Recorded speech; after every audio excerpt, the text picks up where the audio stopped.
আসছে জাতীয় নির্বাচনে দলীয় প্রতীকে জোটগত ভোটের বিধানের সঙ্গে একমত নয় বিএনপি। এক্ষেত্রে আগের অবস্থা বহাল রাখতে ইসিকে চিঠিও দিয়েছে দলটি। সকালে নির্বাচন ভবনে সিইসির সঙ্গে বৈঠক শেষে সাংবাদিকদের এসব তথ্য জানান বিএনপি চেয়ারপারসন উপদেষ্টা ইসমাইল জবিউল্লাহ। আর কমিশন বিষয়টি বিবেচনা করবে বলে জানিয়েছেন ইসির সিনিয়র সচিব আক্তার আহমেদ। এমআর আসাদের রিপোর্ট।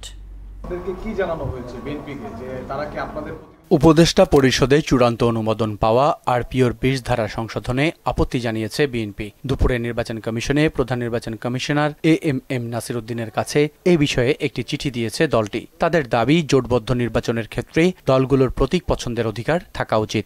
জোট করলেও ভোট করতে হবে দলীয় প্রতীকে, এমন সিদ্ধান্ত নিয়েছে অন্তর্বর্তীকালীন সরকারের উপদেষ্টা পরিষদ। এ সংশোধনীর সাথে বিএনপি একমত নয় এবং এই সংশোধনী থেকে সরে এসে আরপিওর ২০ অনুচ্ছেদের পূর্বের বিধান বহাল রাখার অনুরোধ জানিয়ে বিএনপি প্রধান নির্বাচন কমিশনারের কাছে একটি আনুষ্ঠানিক পত্র দিয়েছে। এই বিষয়ে ইসির সিনিয়র সচিব জানান, সংশোধনী বাতিলের বিষয় বিবেচনা করার ক্ষমতা কমিশনের হাতে।